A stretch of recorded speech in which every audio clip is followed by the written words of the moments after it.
ಒಂದು ಒಳ್ಳೆ ಪ್ರಯತ್ನ. ಯಾಕೆಂದ್ರೆ ಯಾವುದೇ ಒಂದು ಪ್ರಯತ್ನ ಶುರುವಲ್ಲಿ ಏನು ಎಂಕರೇಜ್ ಇರುತ್ತೆ ಆ ಎಂಕರೇಜ್ ಇಂದಲೇ ಶುರುವಾಗುತ್ತೆ. ಇವತ್ತೇನೇ ದೊಡ್ಡ ಸ್ಟಾರ್ಗಳಿದ್ದಾರೆ ಅವರೆಲ್ಲ ನಿಮಗೆ ಗೊತ್ತಿದೆ, ಡ್ರೈವ್ ಬಾಯ್ ಆಗಿ, ಕ್ಯಾಮ್ರಾಮನ್ ಆಗಿ, ಇಲ್ಲ ಅಸೋಸಿಯೇಟ್ ಆಗಿ ಈ ತರ ಕೆಲಸ ಮಾಡ್ಕೊಂಡೆ ಆಮೇಲೆ ಒಂದು ಸ್ಟಾರ್ಗಳಾಗಿರೋದು. ಒಂದು ಒಳ್ಳೆ ಪ್ರಯತ್ನ ಮಾಡಿದರೆ ನಮ್ಮ ಕಡೆಯವರ ಕೆಲಕ್ಕೆ ತುಂಬಾ ಹೆಮ್ಮೆ ಆಗುತ್ತೆ. ಅದಕ್ಕೆ ಇದರ ಎಲ್ಲ ಗಣ್ಯರ ಅವರ ಸಹಕಾರ ಇದೆ. ಆ ಸಹಕಾರ ವೆರಿ ಇಂಪಾರ್ಟೆಂಟ್. ಒಂದು ಚಿಕ್ಕ ಗಿಡಕ್ಕೆ ಗೊಬ್ಬರ, ನೀರು, ಮಣ್ಣು ಎಷ್ಟು ಚೆನ್ನಾಗಿರುತ್ತೆ ಅದ್ರ ಮೇಲೆ ಮರ ಬೆಳೀತಾ ಹೋಗುತ್ತೆ. ಅದರಿಂದ ಇದೆ ತುಂಬಾ ಕಷ್ಟ. ಆ ತರ ಇವೆಲ್ಲ ಗಿಡ, ಮರ, ಗೊಬ್ಬರ ಆಗಿ, ನೀರಾಗಿ ತುಂಬಾ ಸಪೋರ್ಟ್ ಮಾಡ್ತಿದೆ. ಇದೇ ತರ ಸಪೋರ್ಟ್ ಇದ್ದು ಹೊಸ ಹುಡುಗಿಗೆ, ಹೊಸ ಪ್ರತಿಭೆಗಳಿಗೆ ಇರಲಿ ಅಂತ ಕೇಳ್ಕೊತಾ, ಒಳ್ಳೆ ಪ್ರಯತ್ನಗಳು ಇದೇ ತರ ನಡೀತಾ ಇದೆ. ನಿರಂತರ ಪ್ರಯತ್ನದಿಂದ ಮಾತ್ರ ಒಂದು ಒಳ್ಳೆ ಸಕ್ಸಸ್ ಸಿಗೋ ಕಾರಣ.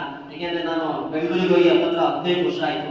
ನಾನು ಇಂಡಸ್ಟ್ರಿಗೆ ಬಂದು 8 ವರ್ಷ ಆಯ್ತು. 10 ವರ್ಷದ ಎಫರ್ಟ್ ಇದೆಯಲ್ಲ ಅದಷ್ಟು ಈಸಿನೇ ಅಲ್ಲ. ಇಡೀ ಕರ್ನಾಟಕನ ನಾಟಕ ಮಾಡ್ತಾ ಇಡೀ ಕರ್ನಾಟಕ ಸುತ್ತಿದ್ದೀನಿ. ಅದಾದ್ಮೇಲೆ ಈಗ ಏನು ನಮ್ಮ ಹೆಸರು ಓಡಾಡ್ತಿದೆ ಅದಕ್ಕೆ ಪ್ರತಿಫಲ ಈಗ ಸಿಗ್ತಾ ಇದೆ. ಹಂಗಾಗಿ ಫಸ್ಟ್ನೇ ಪ್ರಯತ್ನ ಆಲ್ ದಿ ಬೆಸ್ಟ್. ನಿಮಗೆ ಒಳ್ಳೇದಾಗ್ಲಿ, ಒಳ್ಳೊಳ್ಳೆ ಪ್ರಯತ್ನಗಳಾಗ್ಲಿ. ನಮ್ಮ ಕಡೆಯಿಂದ ಏನ್ ಸಹಕಾರ ಬೇಕು ಖಂಡಿತವಾಗ್ಲೂ ಕೊಡ್ತಾ ಇರ್ತೀವಿ. ಅದರಲ್ಲೂ ದೊಡ್ಡ ಸಹಕಾರ, ಗಣ್ಯರ ಸಹಕಾರ ಖಂಡಿತವಾಗ್ಲೂ ಪ್ರತಿಭೆಗಳಿಗೆ ಅಂತ ಕೇಳ್ಕೊತಾ, ಆ ಇಡೀ ತಂಡಕ್ಕೆ ಮತ್ತೆ ಸಂತೋಷರಿಗೆ, ಉಳಿದವರಿಗೆ ನನ್ನ ಕಡೆಯಿಂದ ಆಲ್ ದಿ ಬೆಸ್ಟ್ ಹೇಳ್ತೀನಿ. ಒಳ್ಳೇದಾಗಲಿ.